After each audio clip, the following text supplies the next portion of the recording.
Suite à la mise en place du conseil municipal de Sapone dans le Bas-Zega, prend des proportions inquiétantes. Le risque de conflit est imminent entre les deux principaux quartiers de la localité. Hier, une session extraordinaire convoquée n'a pas pu se tenir. Le grand format de cette édition est consacré à la situation de dégradation que connaissent les barrages au Burkina Faso. Des barrages, on en trouve qui souffrent de fissures, de ruptures de digues ou qui sont envahis par la jacinthe d'eau. Constat dans ce journal et explications avec notre invité qui sera le directeur général des infrastructures hydrauliques. Et puis au Gabon, l'heure est au dépouillement au lendemain de l'élection présidentielle. L'annonce des résultats est prévue pour le mardi prochain, mais déjà chacun des deux camps revendique la victoire. Bonsoir et merci de suivre cette édition. Tout d'abord, sachez que le 6e sommet de la TICAD s'est achevé aujourd'hui même à Nairobi, au Kenya. Plus d'une trentaine de chefs d'État africains, dont le président du Faso et une centaine d'investisseurs y ont pris part. Plusieurs décisions ont été prises dans le sens de renforcer le partenariat entre le Japon et le continent africain. Des précisions avec nos envoyés spéciaux Moussa Ouedraogo et Ruth Bini Ouattara. Le vent de l'Est a apporté le souffle d'une coopération fructueuse à Nairobi entre les pays africains, le Japon, les organisations internationales et régionales, les OSC et les représentants du secteur privé. Les travaux de la 6e TICAD qui se sont refermés cet après-midi ont été sanctionnés par une déclaration dite de Nairobi. Par ce document, les différentes parties prenantes apprécient le cadre ouvert et inclusif institué par la rencontre. Elles prennent note des avancements et engagements de la TICAD 5, mais remarquent toutefois 3 défis à relever. Il s'agit de la baisse des prix mondiaux des matières premières, occasionnant une pression fiscale et un impact sur la viabilité de la dette de nombreux pays. La pandémie causée par le virus Ebola est responsable de la paralysie des activités socio-économiques dans les pays touchés et doit être éradiquée. Le 3e défi, et non des moindres, est la radicalisation, le terrorisme ainsi que les changements climatiques. Pour venir à bout de ces défis et prenant appui sur la déclaration de Yokohama en 2015, les parties prenantes prônent l'instauration d'un système résilient de santé. Elles prônent également le renforcement de la croissance économique, l'accélération du développement des infrastructures, l'autonomisation des agriculteurs en tant que principaux acteurs économiques, la promotion d'une croissance durable et l'édification d'une société de paix, de démocratie et de bonne gouvernance. Le Premier ministre japonais Shinzo Abe a émis le vœu que la déclaration puisse trouver une mise en œuvre sans délai. Le Conseil national de la décentralisation et le ministère chargé de cette politique veulent mettre sur pied de nouveaux référentiels, et ce après l'échéance en 2015 du cadre stratégique sur la mise en œuvre de la décentralisation. Les acteurs concernés se sont retrouvés cette semaine à Kourgou pour échanger en vue d'harmoniser les actions des nouveaux référentiels de la décentralisation. Roger Kam, Ismaël Diloma, Sirima. En quête de nouveaux référentiels de la décentralisation, le ministère en charge de la question a réuni différents acteurs pour des échanges. Tous les ministères ont été représentés à l'exception de la défense et des affaires étrangères.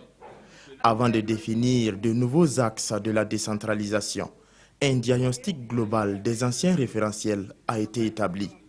Sur cette base, les participants se sont penchés sur les thématiques de l'harmonisation et de la coordination du processus de la décentralisation, ainsi que de son financement.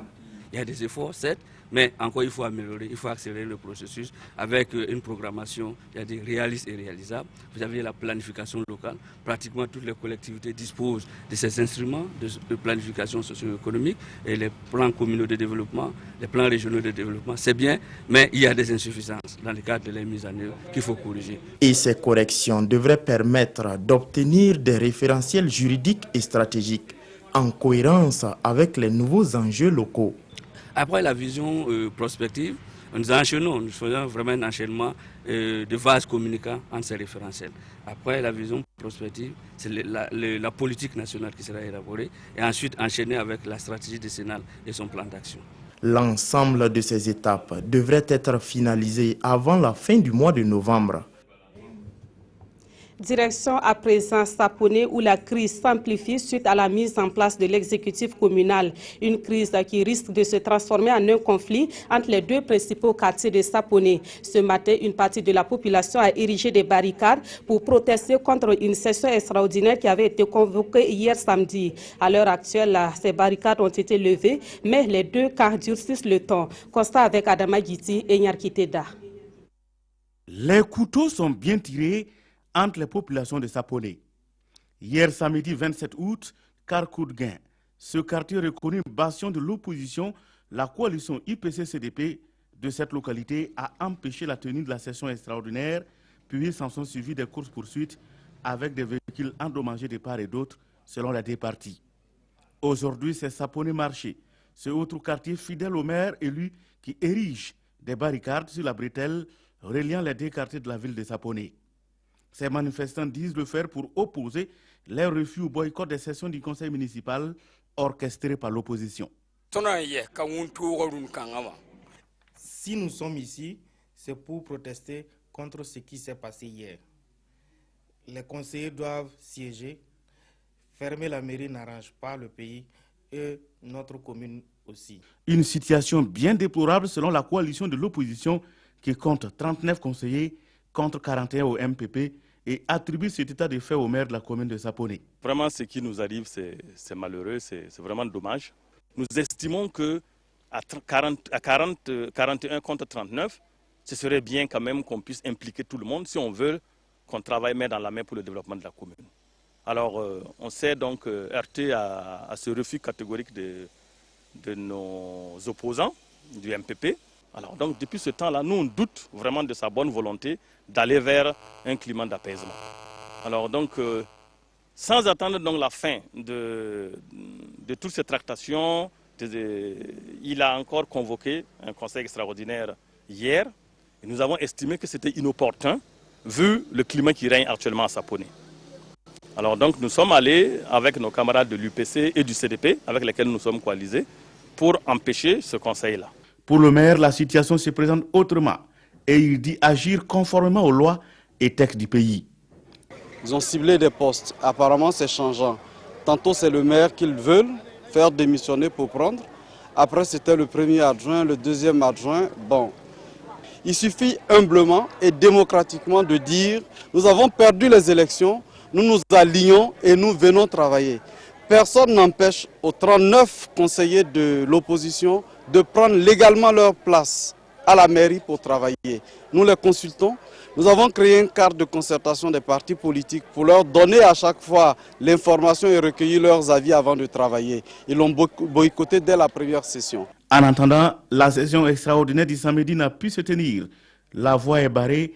Il y a donc visiblement une division entre les populations, d'où la venue des autorités provinciales du Bazega pour une médiation afin de lever les barricades. Comme il m'a été dit ici que du côté de Carcoudguin aussi, on empêchait ceux de Sapsen de venir là-bas. Il était de mon devoir d'aller échanger avec le chef de Sapone, qui m'a aussi rassuré qu'il n'y aura pas de problème. Donc je repars satisfait de ce déplacement. Avec l'appui des autorités coutumières et d'autres personnes ressources de Sapone, les voies sont libérées, mais chaque parti campe toujours sur sa position. La commune de Sapone est bien en danger. Nous ouvrons à présent le grand format de cette édition consacrée à la situation des barrages au Burkina Faso. Tout d'abord, cette question, comment mesure-t-on le niveau de remplissage de ces barrages? Il existe un dispositif à cet effet et ce dispositif est installé dans les retenues d'eau. Les données recueillies grâce à ce dispositif sont par la suite traitées grâce à un logiciel pour obtenir le niveau d'eau en mètres cubes. Allons à la découverte de ce dispositif avec Mokhtar Ouedraogo et Maïmouna Traouri. Vue d'un œil de profane, cette échelle, placée au barrage numéro 3 de Ouagadougou, peut paraître banale, voire inutile. Et pourtant, pour ces spécialistes en hydrologie, elle a toute sa raison d'être. L'échelle est installée là, au niveau le plus bas du barrage, pour répondre à un besoin spécifique.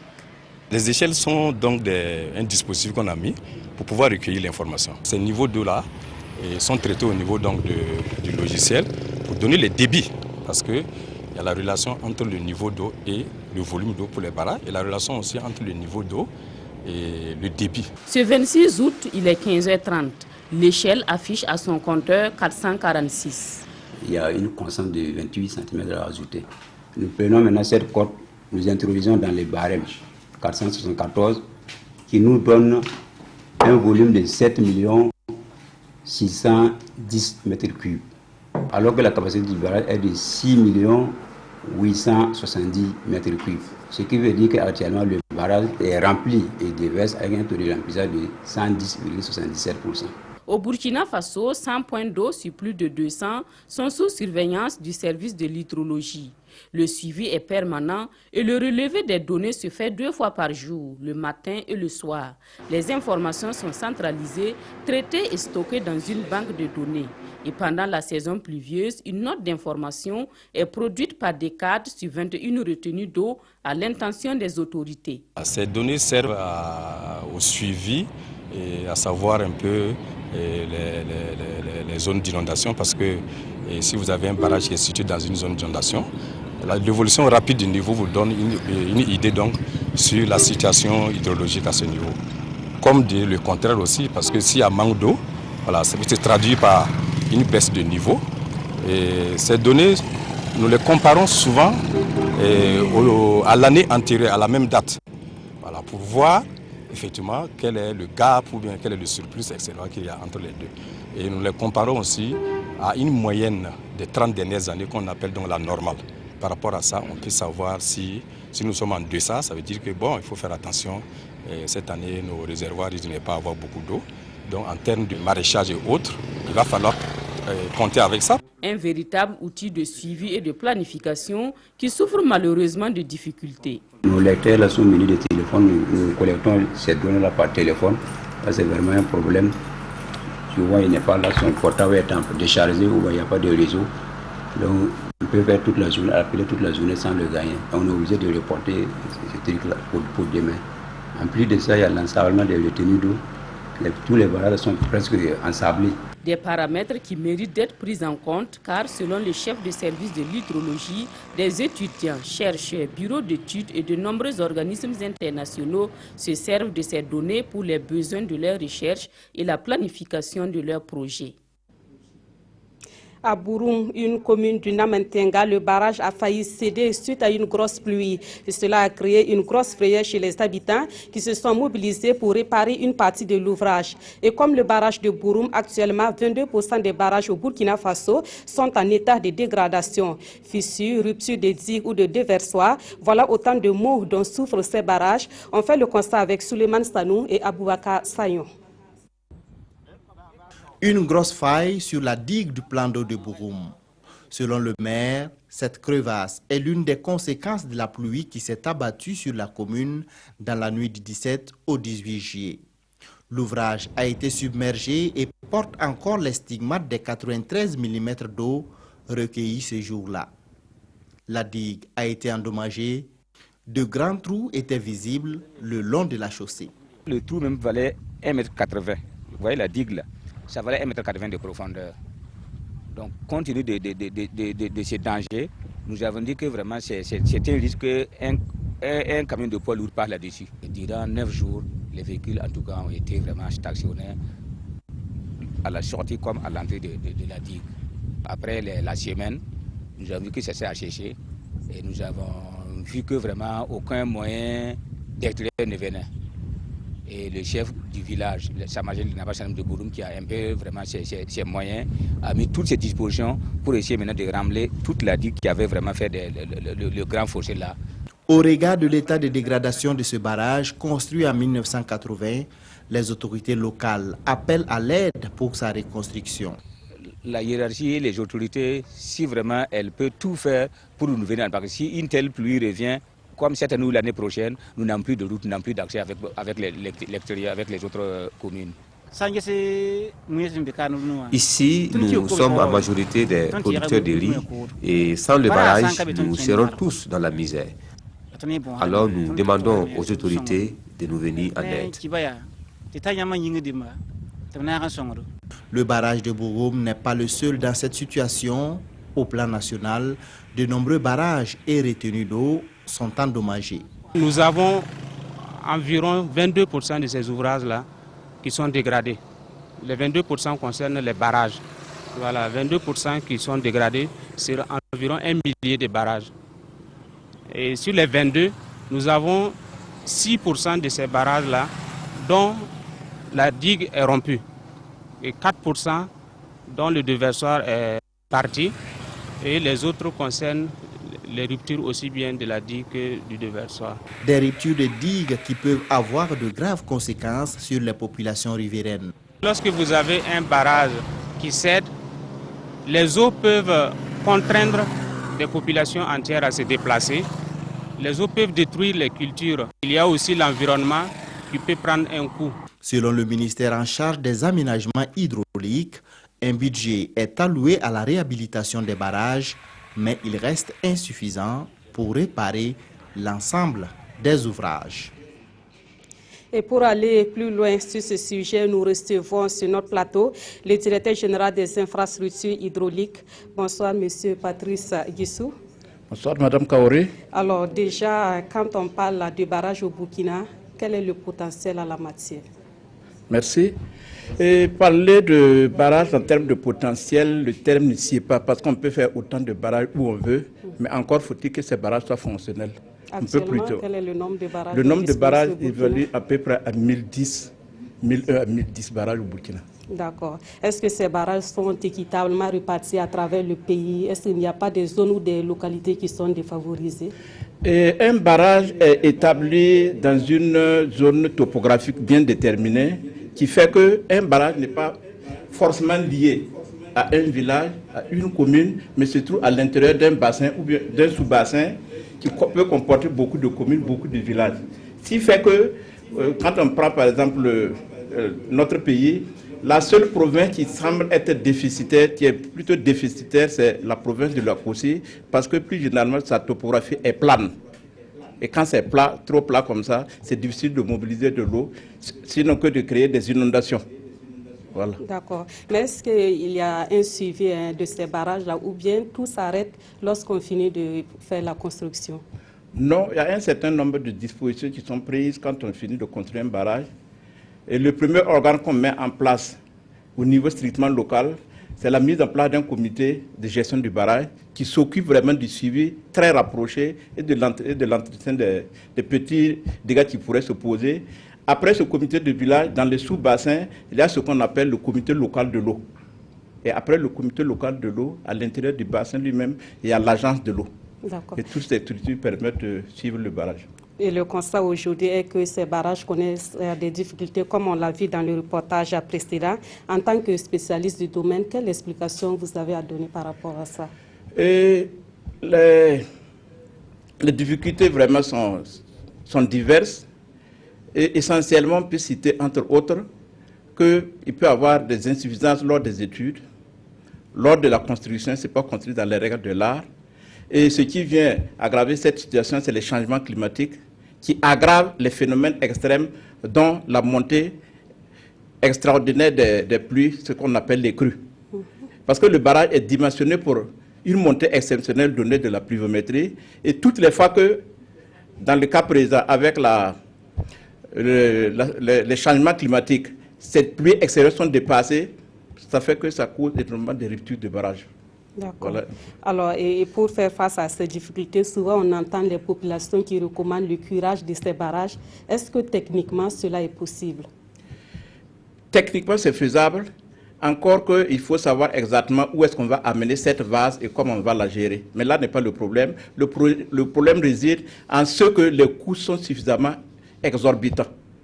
Mettez-vous par exemple à l'esprit que pour avoir un mètre cube par exemple, ça veut dire 1000 litres, il faut monter environ par exemple dans les 20 millions, plutôt 20 milliards à peu près. 20 milliards pour avoir 1000 mètres cubes. Donc c'est suffisamment exorbitant et la rentabilité n'est pas toujours évidente. D'accord. Voilà. Alors, Monsieur Guissou, nous allons suivre ensemble ce reportage avant de terminer notre entretien. Dans la capitale burkinabé et précisément au barrage numéro 2 et 3, le constat est tout autre. Là, le principal mal dont souffrent ces retenues d'eau est cette plante envahissante appelée la jacinthe d'eau. Chassée à coups de râteau chaque année, elle revient régulièrement et encombre ces deux barrages. Mais cette année, la guerre contre la jacinthe d'eau a pris une tournure plus sérieuse, une guerre lancée donc par l'association des pêcheurs de Ouagadougou, appuyée dans ce sens par le ministère de l'eau et l'agence de l'eau du Nakambe. Moussa Ouedraogo et Tanga Kafando. Ce coup de râteau lance l'opération de nettoyage des retenues d'eau numéro 2 et numéro 3 de la ville de Ouagadougou. Initié par l'association des pêcheurs de Ouagadougou et appuyé par l'agence des eaux du Nakambe et le ministère de l'eau et de l'assainissement, l'opération qui s'étend sur 3 mois vise à débarrasser les barrages de la jacinthe d'eau et donner de l'emploi aux jeunes.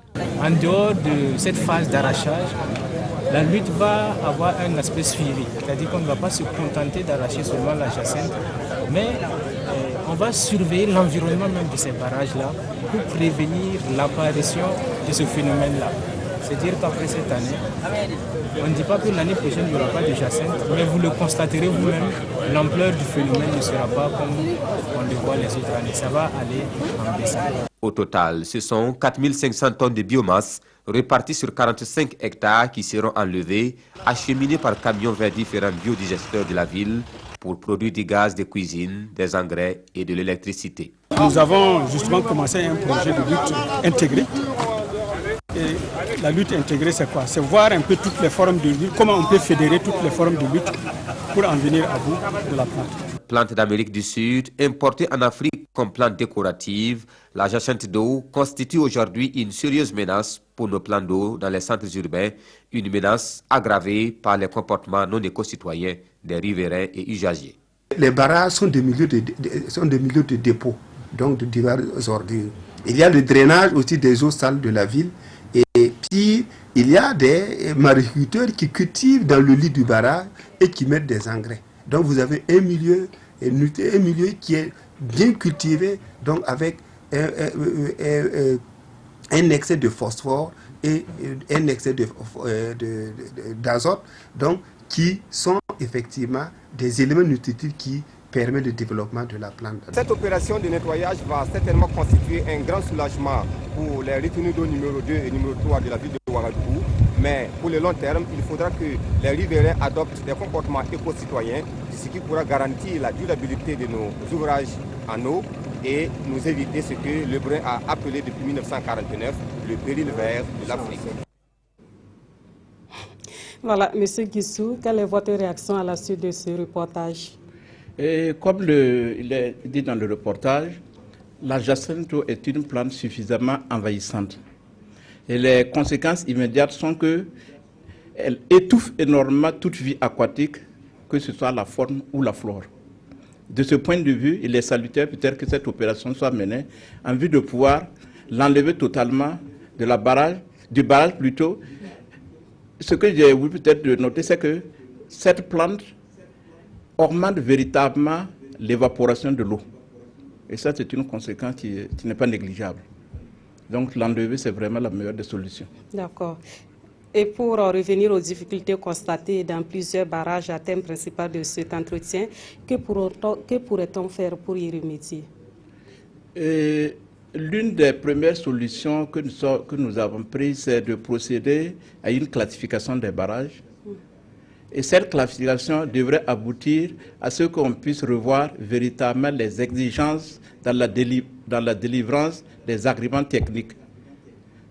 Et ces agréments techniques tiendront véritablement compte de la capacité d'un bureau d'études à réaliser dans les règles de les prestations et à l'entreprise qui a le marché de suivre rigoureusement les conditions qui sont décrites dans le marché. Là, vous évoquez les études qui sont souvent mal faites. Tout à fait, tout à fait.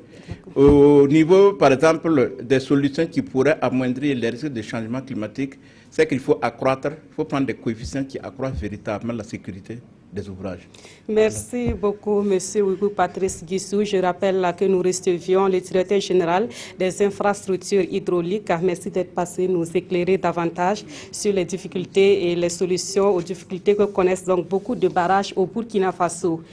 Dans l'actualité également, on parle encore des pesticides, ces produits chimiques utilisés dans la chaîne de production des fruits et légumes. Des pesticides, on en trouve de plusieurs qualités et d'origines diverses au Burkina Faso. Mais la question que l'on ne se pose pas souvent, c'est quels peuvent être les effets de ces produits sur l'être humain. Une de nos équipes s'est intéressée à la question. Élément de réponse avec Adama Giti, Daouda Ouattara et Omar Zondri. Oumarou Kaboré répand sur sa production d'oseille un pesticide dont lui-même ne connaît ni le nom, ni l'origine et encore moins ses probables effets sur l'organisme humain. Comme ces feuilles d'oseille, laitues, tomates, choux, poivrons et autres légumes sont soumis au même traitement, soit de façon préventive ou curative. Si on pulvérise ces feuilles, elles deviennent inconsommables sur le champ. Et si tu tardes à les consommer, ça peut être dangereux. La salade se carre maximum 40 jours. À partir du 20e jour, là, on n'hésite plus. On met plus le produit là.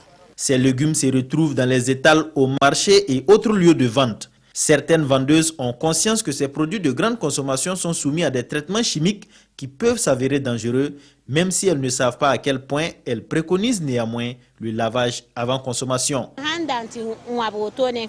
Le client peut tomber malade s'il consomme sans laver les salades ou autres légumes, donc nous les conseillons de les laver au permanganate ou à l'eau de javel. Au service pesticides et engrais du Laboratoire national de santé publique, l'on mène des analyses pour connaître le degré de toxicité de ces pesticides. Si les pesticides sont très mal utilisés, peuvent se retrouver dans les produits. Et quand ces produits sont consommés à long terme, il peut arriver justement qu'il y ait des problèmes de santé qui peuvent entraîner, on peut le dire, peut-être des problèmes d'allergie. Et on peut citer aussi également, entre autres, on peut avoir des cancers. Les résidus de pesticides se retrouvent parfois dans les plats crus ou déjà cuits. Et le technicien de santé publique de lancer un appel aux consommateurs.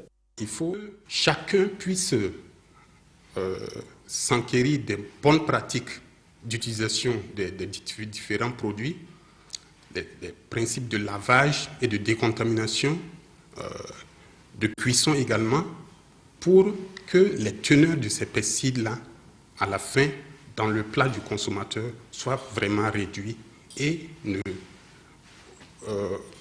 causent pas de risque pour la santé. Les pesticides chimiques sont les plus utilisés de leur gamme, quand bien même il existe des pesticides naturels à base d'extraits de plantes, mais ils sont peu connus ou peu utilisés, faute de vulgarisation ou de résultats probants sur les parasites de plus en plus résistants. Nous mettons le cap à présent sur la région des Cascades où les pluies diluviennes de ces derniers jours ont fait des dégâts importants. Le ministre de l'Habitat et de l'Urbanisme s'y est rendu cette semaine pour faire le constat. De Bérégadougou à Sinéna en passant par Banfoura, le ministre Maurice Dieudonné Bonannée a visité les infrastructures dégradées. Aux personnes affectées, il a promis que des mesures urgentes seront prises pour les soulager. On fait le point avec Betty Bien-Nawon et Karim Sissé. Ce pont reliant Bérégadougou à Orodara n'a pas résisté face à la furie des eaux après la pluie du 10 août dernier dans les Cascades. Actuellement, il est quasiment infranchissable. Et en attendant sa réfection, les populations locales ont construit ce pont de fortune. Les personnes sinistrées, elles, ont retrouvé refuge ici, à l'école communale de Bérégadougou. Le ministre de l'Urbanisme et de l'Habitat leur apporte son soutien. C'est une cinquantaine de sinistrés que nous avons pu loger au niveau de cette école. Nous avons reçu les vivres. Il restait simplement le problème justement de fonds pour pouvoir transformer ces vivres-là en nourriture. Et je crois que le geste que le ministre vient de poser, c'est pour les aider dans cette dynamique-là, en attendant qu'on puisse trouver une solution durable. Les pluies diluviennes ont aussi dégradé le chemin de fer, entraînant la suspension du trafic ferroviaire. À Sinéna, toujours dans les Cascades, une équipe technique travaille d'arrache-pied pour rétablir la ligne. La suspension de la liaison affecte naturellement l'économie dans la mesure où un certain nombre de marchandises qui devaient passer par les chemins de fer seront retardées à cause de cet accident. Je me réjouis que l'équipe qui est en place travaille de jour et de nuit pour que très rapidement cette situation soit rétablie afin que le trafic puisse se reprendre. Dieudonné Maurice Bonannée a aussi visité les logements sociaux de Banfora et rendu une visite de courtoisie au chef de canton de la cité du Paysan Noir. Et on reste dans l'une des localités visitées par le ministre de l'Urbanisme et de l'Habitat, à savoir Signena. En plus des dégâts que l'on vient de voir, les pluies diluviennes tombées ces derniers temps ont été à l'origine d'un accident ferroviaire dans cette localité le mercredi dernier. Le déraillement du train n'a pas causé de pertes en vie humaine, mais les dommages matériels sont importants et le trafic ferroviaire entre le Burkina Faso et la Côte d'Ivoire est actuellement impossible. On fait le constat avec Ahadi Sandamba. Sur le terrain, la scène démontre l'ampleur de l'accident. Une locomotive embourbée à plus de 3 mètres de profondeur et une dizaine de wagons disposés ça et là. Nous sommes à Signena, localité située à une dizaine de kilomètres de Banfora. C'est ici, dans cette zone marécageuse, que le train marchandise qui a quitté Bobo-Dioulasso ce mardi 23 août à 16 h pour Abidjan a terminé sa course. Il s'agit d'un déraillement d'un train de wagons vide. Dieu merci, on ne déplore vraiment pas de victimes corporelles en vie humaine. Ce qui nous réjouit quand même un peu. Quant aux dégâts matériels, on déplore en tout cas la machine qui est fortement accidentée et ensuite il y a 10 wagons qui ont suivi et en fait qui sont affaissés sur la machine. Ce qui est arrivé, c'est que au cours de cette nuit-là, il est tombé une forte quantité de pluie dans la zone, ce qui a fortement abîmé, qui a affaissé les remblais ferroviaires, occasionnant effectivement emportant du même coup le pont qui était juste à côté. Et au passage donc du train, le train a déraillé à ce niveau-là. Des fortes pluies diluviennes qui ont laissé des traces difficiles à effacer et surtout des travaux pour l'entreprise chargée d'exploiter les rails. Ce morceau de béton, par exemple, qui pèse environ 1 tonne, est une partie du pont en question qui a été transporté par les eaux à plus de 100 mètres. Et depuis l'accident, c'est tout un arsenal de machines ainsi que des techniciens qui sont déployés pour le rétablissement du trafic ferroviaire Burkina Faso-Côte d'Ivoire. Un trafic prévu pour reprendre dans une semaine, nous ont confié les techniciens de la Citaraï. Un mot de culture dans cette édition, les arts pour contribuer à l'éveil des enfants et les occuper utilement pendant ces vacances. C'est une initiative de l'association Rim Falao en collaboration avec l'Institut supérieur du cinéma, de l'audiovisuel, de la musique et du multimédia. Les deux structures ont organisé l'événement dénommé Académie Vacances Arts qui s'est achevé hier samedi à Ouagadougou. Urbain Benito Sommet et Aruna Mari.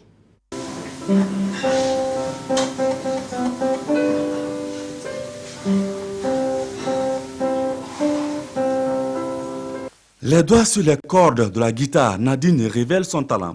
La guitare, c'est son instrument de musique, un instrument qu'elle a appris à maîtriser à l'Académie Vacances Arts. Je suis venue ici pour apprendre la guitare. La guitare me plaît bien et je voulais apprendre de nouvelles choses. Donc, ce fut une opportunité pour moi que l'ISCA m'a offert pour venir occuper utilement mes vacances. J'ai bien appris en tout cas beaucoup de choses ici. L'Académie Vacances Arts, ce sont des cours de musique, d'art plastique, d'initiation aux médias et à l'audiovisuel. Dispensée pendant 10 jours, cette formation a concerné une quinzaine de stagiaires dont l'âge est compris entre 7 et 25 ans. Ce projet est de l'association Rim Falao en collaboration avec l'Institut supérieur du cinéma, de l'audiovisuel, de la musique et du multimédia, ISCAM. Formation en faveur des enfants à porter sur des ateliers artistiques, c'est-à-dire les arts plastiques, dessin et peinture, en guitare ngoni, mais aussi en audiovisuel. Il s'agit d'essayer de permettre aux enfants d'exprimer leur talent au contact des instruments. Parce que vous avez plein d'enfants, surtout ceux qu'on a reçus, qui n'ont jamais touché à ces instruments. Cette 7e édition de l'Académie Vacances Arts a bénéficié du soutien du ministère de la Culture, des Arts et du Tourisme. L'association Rim Falao et l'ISCAM se disent convaincus que les arts ont toute leur place dans l'épanouissement et l'éducation des jeunes. Actualité hors du Burkina Faso au Gabon. Nous sommes au lendemain de l'élection présidentielle. L'heure est au dépouillement dans les bureaux de vote. Les résultats sont prévus pour le mardi prochain, mais déjà, les deux camps des candidats Ali Bongo et Jean Ping réclament chacun la victoire. Le récit de Frédéric Etienne Bassenga. Bulletin après bulletin, les agents des bureaux électoraux procèdent au dépouillement des résultats des élections présidentielles au Gabon. Bien que l'annonce des résultats soit prévue pour ce mardi, les deux camps revendiquaient hier déjà la victoire. Je suis l'élu. Je suis l'élu. Maintenant, le fait de devenir président, il y a quand même une procédure. Dans la journée d'hier, certains militants ont fait le pied de grue devant les bureaux de vote. Des militants déterminés à barrer la route à toute tentative de fraude. Nous sommes là jusqu'à 20h. Jusqu'à tous les résultats, nous sommes là. Aucune fraude, c'est fini. Les urnes là où ils vont aller, ils vont emporter ça, nous serions là. Ils doivent dépouiller ça devant nous. Le dépouillement est public, ça doit se passer devant nous. Les habitants et les commerçants de Libreville se préparent à d'éventuels troubles post-électoraux. Les jours qui suivent seront décisifs pour l'avenir du pays.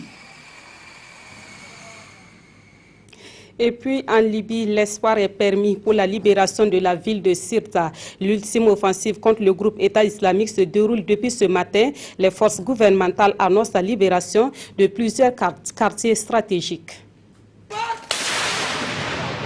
Sirte, en Libye, est le théâtre depuis ce matin de la dernière bataille contre État islamique. Les forces gouvernementales libyennes ont lancé ce qu'elles appellent l'offensive ultime contre le groupe terroriste.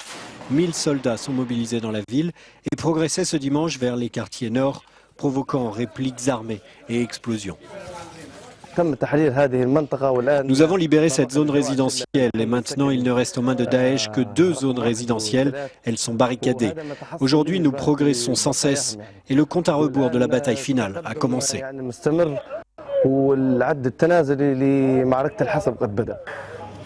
Sirte est la principale ville libyenne contrôlée par Daesh. L'armée officielle doit aussi faire face à des membres de la tribu de Mouammar Kadhafi, le dictateur libyen mort en 2011. Sirte était sa ville natale et pendant longtemps le fief de son clan. L'offensive terrestre a été appuyée la nuit dernière par plusieurs raids de l'armée de l'air américaine. On revient chez nous pour les informations sportives de cette édition. Bonsoir Mamadi Ouina. Bonsoir Nathalie. Alors on va commencer par la dernière journée des éliminatoires de la CAN 2017. C'est pour le dimanche prochain, mais les étalons vont se regrouper dès demain. Oui, dès demain, il y a même des joueurs qui ont commencé à rallier Ouagadougou cet après-midi. Et dès demain, Paulo Duarte va commencer à avoir son groupe. Il a fait appel dans un premier temps à 25 joueurs qui étaient pratiquement tous des joueurs évoluant à l'extérieur. Seul le gardien du Rail Club du Cadero, champion du Burkina, était appelé. Mais nous avons eu des informations comme quoi Yacouba Mando, le meilleur joueur du championnat aussi, a été appelé pour compléter la liste à 26 joueurs. Et bon, pour ce qu'on peut dire que la majeure partie de ces joueurs-là sont en forme. On va prendre par exemple le cas de Steve Yago qui a été capitaine ce soir avec Toulouse. C'est le seul joueur burkinabé qui évolue dans le championnat d'élite français en Ligue 1 actuellement. Et ce soir, il était capitaine pour le match nul de son équipe à Saint-Etienne. C'était 0-0. Et il y a Bakary Koné aussi qui est en Espagne et qui est titulaire avec Malaga. Et pour la deuxième fois, vendredi, il était titulaire et Malaga a fait un match nul de 2 buts partout avec l'Espagnol de Barcelone. Et il y a aussi un autre joueur burkinabé qui évolue dans un championnat majeur. On va donner ceux qui jouent dans les grands championnats européens. Et Bertrand Traoré qui est maintenant à l'Ajax aux Pays-Bas et qui a participé à la victoire 3-0 de son équipe devant Go Ahead Eagles. Mais pour le moment, le jeune burkinabé qui est un joueur de Chelsea mais qui a été prêté à l'Ajax d'Amsterdam n'a pas encore fait trembler les filets. Alors, des joueurs en pleine forme dans leur majorité, mais quel est l'enjeu de ce match? L'enjeu de ce match pour les étalons, c'est gagner dimanche prochain à 14h. C'est un match qui sera programmé à 14h. Le temps aussi va compter dans ce match. 14h parce que la CAF veut harmoniser ce match avec l'autre match du groupe qui met en opposition l'Ouganda et les îles Comores. Donc, ce match, les étalons qui sont premiers du groupe avec 10 points, à égalité de points aussi avec les Cranes de l'Ouganda. Mais étant donné que le Burkina a pris 4 points sur l'Ouganda, une victoire à Ouaga et un match nul en Ouganda, les Burkinabés sont premiers et il faut gagner pour garder cette première place qui qualifie d'office les étalons pour Gabon 2017. Alors, très rapidement, Wina, quelles sont les autres informations sportives ce soir? Il y avait ce dimanche de la gymnastique c'est la famille Semporé qui s'est imposée. Alex Semporé en senior homme et Nafissatou Semporé en senior dame. Et il y avait aussi championnat de karaté do et aussi le championnat de Scrabble. Et tout cela, ça sera développé demain en image dans le magazine des sports. Merci Mamadou Wena. Merci aussi d'avoir suivi cette édition qui s'achève. Très bonne soirée sur la RTV.